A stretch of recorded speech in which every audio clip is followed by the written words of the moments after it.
Welcome to Ridgewood Talks. Through this podcast, we will be introducing you to some of the leaders and legends in our village. We'll keep you updated about fascinating local events, and we'll dig into the town's hot topics and so much more. But first, let me introduce myself. I'm Jeannie Johnson, the founder of Ridgewood Talks and Ridgewood Walks. The goal of these initiatives is to create a kinder, more connected, and more vibrant community. I'm thrilled to be co-hosting this podcast with my good friend and all-around wonderful guy, Jordan Kaufman. We look forward to meeting with you weekly and hearing your thoughts on who and what you'd like to learn about in our beautiful hometown. Enjoy this episode.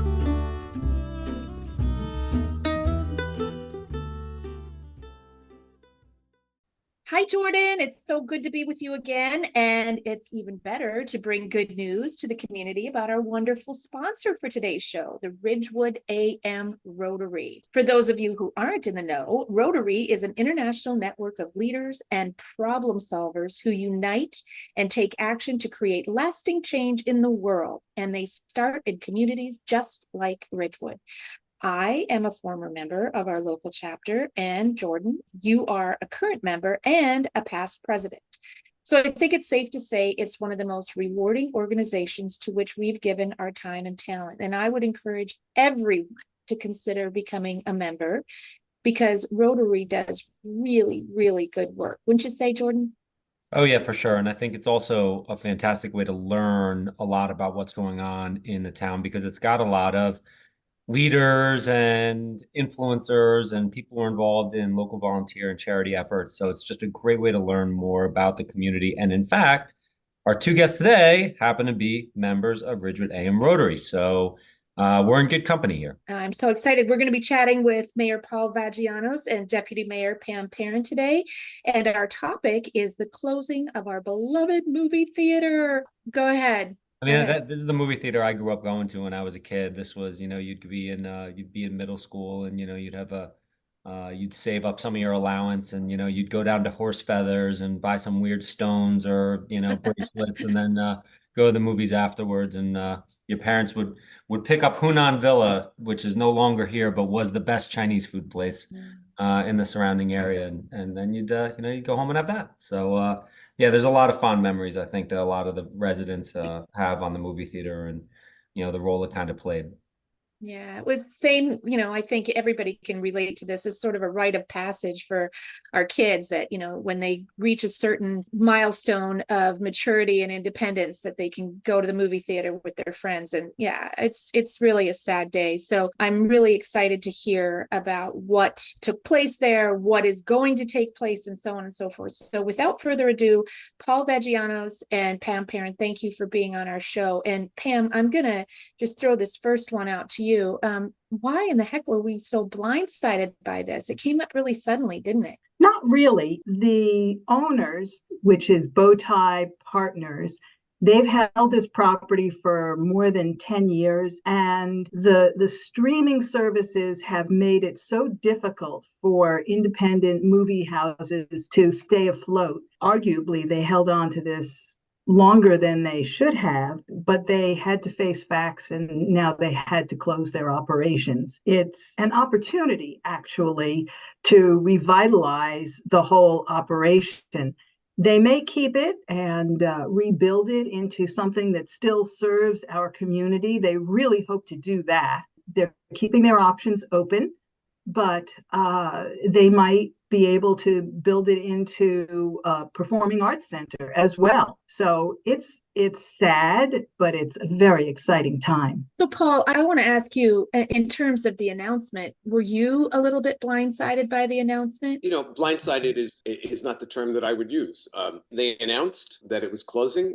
They reached out to me when they announced it, and they've been incredibly forthcoming. And we have spoken in only the few short days since they made the announcement, and we've spoken several several times, and they've been very upfront about everything. So that's how I would characterize it: is they've been a part of the community, and they want to remain part of the community. So, that's good news. yeah. So in other words, you haven't known for a long time that this was happening. You found out when the rest of us found out. Is that I correct? found out when everybody else found out, and Yeah. they put out a press release, and they reached out to me, and they told me exactly what they hope to be doing and what their plan is going forward. Well, so tell us a little bit about what their plans are. What have they discussed with you? So first, let me just say that as we speak, there is a newsletter going out with the information that I have that we are sending to every resident of our community, every household. It's in a mayor's newsletter, and I'll go through some of the information there, which is Pam and I met with their construction officials on Friday, and they laid out what they're going to be doing, which is, to begin with, they are going to be doing demolition of the interior of the theater. And this theater was, back when it opened in 1932, and for many decades, it was a single theater auditorium. It was grand, it was beautiful. It was in an Art Deco style. I don't know if it was in the 70s or the 80s. They put in partitions to make it into a 4-screen theater somewhere along the way. They are now going to take out all of those partitions, all of the seating, and everything that was not original.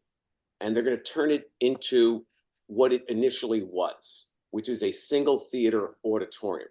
They're not going to be replacing the seating. It will not be a functioning theater at this time, but they expect to start that demolition in the next 4 weeks. They estimate it'll take about 3 or 4 weeks, and then it will be a big single theater auditorium. No seating, nothing else. And the hope is that they will work with an existing performing arts center operator to bring a performing arts center to the Warner Theater. And they call it a hope because there's a lot of real estate between here and there, and they have to take it one step at a time. And so they've had some people who are interested in this reach out to them, and that's where it is. Okay, well, that's helpful. So I put out a little note on social media and asked some people to send us their questions. And so I want to go through some of those. One of the most important questions I think that we have here is that people want to know, is there any risk of selling it to a developer with deep pockets who might develop the property into something else like multifamily housing or something like that? Pam, what do you think? I think that's a definite possibility. They have all their options open to them. And so let's talk about zoning in that area. What is that area zoned for? Is it likely that that would happen? Or, from what my understanding is, that area of town is not zoned for that. Paul, what can you share with us? I think that it is far too premature to even discuss this as a possibility. Right now, the intent is to do what I just laid out, and going into all of the what ifs, I think, is just way too premature. It hasn't even been a week since they announced. We know what they want to do. They announced it in their press release, in our discussions with them. They've been very clear about that. So, to go into, what it could be, I think really is again, just way too premature. So I'm just going to throw in some personal information. Pam, you and I had met with the principals of BowTie management last spring. And what my recollection is that one of the principals, they have a very deep background in performing arts, and that was truly his desire. Although he didn't mention to us that they had plans to close it anytime soon, he did explore the possibility with us of turning it into a pack. And Pam, do you remember when we were talking about that? He brought us back into behind the screens, basically. And I was under the understanding that at one point it was a performing arts center before it was a single theater. It was built at the tail end of the vaudeville era. And they explained that the stage is very shallow because that's how vaudeville stages were back then. You'd have a performer or two and a piano. Vaudeville was not necessarily a big production with lots of people on the stage. And now they just have the screen up there. They are going to be getting rid of all their screens because they cannot be reused. They can't be touched. They're so sensitive. I gotcha. So you talked about the screens not being able to be touched. what's going to happen with the seating? Do they have any plans for the seating? Yes, they have very generously offered the seats to us to do whatever we want with. And so we came up with a program whereby we could sell the seats. So if anybody wants these very comfortable chairs in their rec room, this is the time to buy them. And the price is probably going to be $100 a seat. And it's going to happen within the next 3 to 4 weeks because they are starting demolition very soon. Which brings me to my next question. Many people have reached out and said, what do we need to do to help it remain a multiplex theater? Is there any chance at all, Paul, of it remaining as a multiplex? This business has changed. When I first came to town, there were several camera and photo processing stores. No more. There were lots of banks at one point before online banking took over. They're disappearing. This is an evolution. And the theater owners, 10 years ago, they owned 70 movie theater locations across the country. Today, they are down to 2. This isn't something that's happening to Ridgewood. This is happening to the movie theater business. It is almost impossible with the advent of streaming, as Pam mentioned, to maintain a viable movie theater. If we get that far, could the Performing Arts Center have a movie screen? It could. Again, it is so early in this process. It is difficult to get into that kind of detail. I don't see how first a multiplex cinema would be financially viable going forward, especially since these guys are professionals and they can't make it work. And they don't pay themselves rent, by the way. They own it scot-free. But beyond that, the problem is that people don't go to the movies anymore. So I don't know how that's going to happen. Most importantly, this is a private entity. It's a privately owned business. It's private property. And in the same way that you own your home and someone can't come in and tell you what to do with it, there are limitations on what somebody can tell a private property owner what to do with their property. Understood. So you mentioned before that they're looking for organization to come in and turn it into a performing arts center. Is there any possibility, and have there been any talks with any organizations such as the Ridgewood Guild? I know they hold their film festival there, and I know the Ridgewood Arts Foundation seems to have a very deep interest in getting involved there. I'm sure there are plenty of other organizations such as Jamboree, Dad's Night, the various musical artists that are in Ridgewood. Has anyone expressed an interest in getting involved and maybe forming a committee and taking control of that piece of it from town? Pam, what have you heard about that? I've had discussions with members of the Ridgewood Arts Foundation, and they are very interested, and they think that they might be able to put together a consortium. They are a 501c3, a charitable organization that might aid them in putting together a committee or a group that can finance and bring this to fruition. I love the idea of a grassroots movement to do that. So I think that's an interesting possibility. I guess, and one of the downsides of that would be, the fundraising efforts, because I would guess that there's going to be a pretty robust effort that's going to need to be put underway as quickly as possible. And then if they don't reach their goals financially, then there's probably some complications there. What do you know about that? Can either of you speak to anything of that nature? I have not gone into that much depth. There's just not been enough time. Yeah, and again, right now the theater owners have their direction, and they're the first to say when I said, "Oh, so this is your plan?" They say, "It's too premature to call it a plan. It is our hope. This is what we want to do." It is a big venture and a big transformation, and certainly, we've gotten hundreds of calls, emails, and texts from lots of people in town who want to help make this into a performing arts center. By the same token, I'm meeting with a group of people who want to keep it as a movie theater. So there's lots going on here. At this moment, we need to take our lead from the people who own the property. And so while I am absolutely open to speaking with everyone who wants to make this a reality, whatever that reality is, again, it's their property. Right. So with that, I'd like to find out too, would the village entertain any plans to purchase the property? Is that on the table at all? Go ahead, Paul.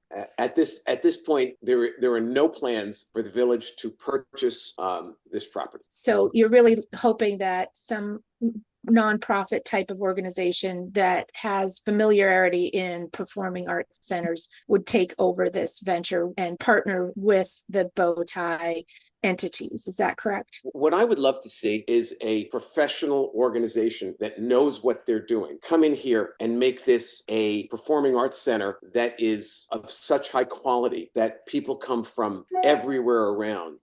This is like any other business. You got to know what you're doing. And I know that the village is not in a position to operate a performing arts center. Now, certainly there may be people in the Ridgewood Arts Foundation, the Guild. We have a lot of incredibly talented people who might one day become involved in this. And I look forward to discussing that with any of them. So my next question then is, in terms of it being a movie theater, I guess it didn't really generate a lot of foot traffic, and it probably didn't generate a lot of revenue for the Central Business District. So would you want to speak on what a performing arts center could do for our Central Business District? And Pam, I'm going to let you take that. And then Paul, I want you to tag on to what Pam's comments are, because I really want to hear both of your opinions on that. Well, for instance, when you go to a Broadway show, you're going to have a meal before or after that. And here, if we had a performing arts center, the same would be true in Ridgewood. You would then go to Daily Treat beforehand, or you go for ice cream afterwards, any of those things. So I think it really could benefit the other businesses in town. We have visited the CBDAC, the Central Business District Advisory Committee, visited among the towns that we have visited. Westfield had a beautiful pack that they developed out of their movie theater. We didn't go inside, but we could see that the facade was all renovated, and they had murals, and they were putting on a particular movie, even though it was a performing arts center. I saw the poster in their window, and so they did have the mix. So in terms of benefiting our community, it could be a rehearsal space for New Players Company, for our symphony orchestra, for the Parlance performances that Westside Church is now hosting.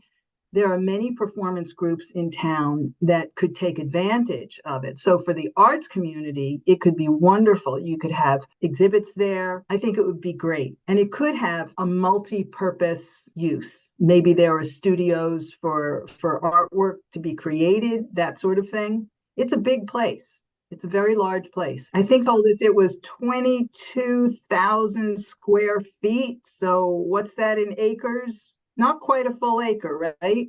It's about a half an acre. Yeah. The parking is already right across the street. We would be making much better use of the Cottage Street lot, which is often now empty.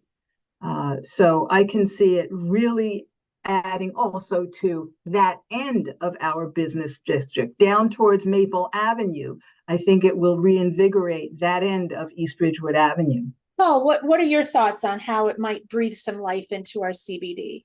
Yeah, listen, the theater for many decades was a central linchpin in our downtown, and everything is a matter of traffic. So if the movie theater brought in 500 people a night, some percentage of those people would go shopping, go out to dinner, and it was great. As those numbers dwindled, it didn't have much of an impact on the rest of the Central Business District. A successful performing arts center can bring a tremendous amount of traffic and business to the rest of the Central Business District. We are an outdoor mall, and when somebody goes shopping for shoes, well, maybe when they walk by the jewelry store, they buy a watch, and vice versa. And when someone stops for a slice of pizza, maybe they walk into the bookstore and pick up a book.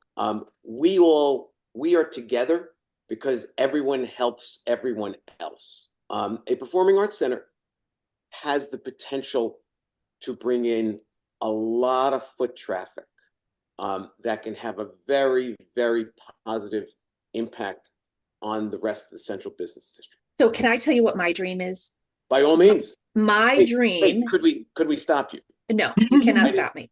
So my dream is to have a sidewalk hall of fame. I have dreamed of doing this since COVID, because back when we were working on trying to breathe some life over into the West Village, I thought to myself, wouldn't it be fun if we had a sidewalk hall of fame and we featured all of the famous people from Ridgewood on the sidewalk? So now I'm saying to myself, well, why don't we just do this anyway? And we can have the stars start at the parking garage and take people all throughout the village, and they can be stars from people, famous people from all across New Jersey. And now that will not only encourage people to park their car at the parking garage and walk down to the Performing Arts Center, and it'll also encourage them to walk throughout our village. Love that. Like it, I mean, so much fun. You know, and what we do with this, assume for just a moment that this becomes a reality, which is, I will always emphasize, it remains to be seen, but we can dream for a moment. And I love your dream. I think that would be so much fun. I'm really excited about it. So you guys, I want to just thank both of you very much. Jordan had to step away.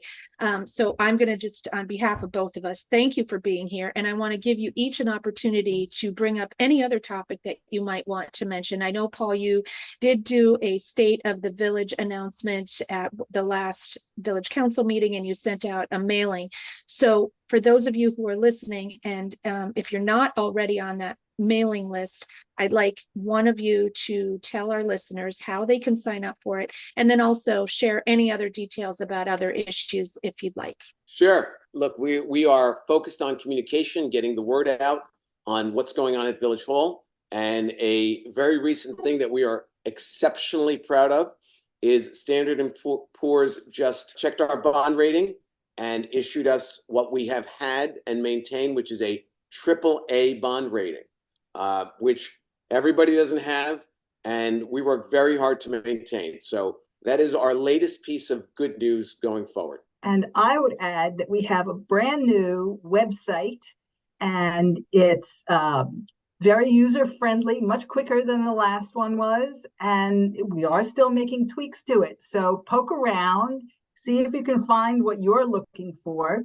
If there is something that needs improvement, do let us know. You can contact me or Paul or Dylan Hansen, who's the head of IT, or our village manager, Keith Kasmark. And the other exciting thing is we are hiring a new communications director. So you are going to find communicating with the village and hearing from the village so much easier, and telling you what you want to know in the future. I cannot tell you how excited I am that you have a communications director now. This is fantastic news.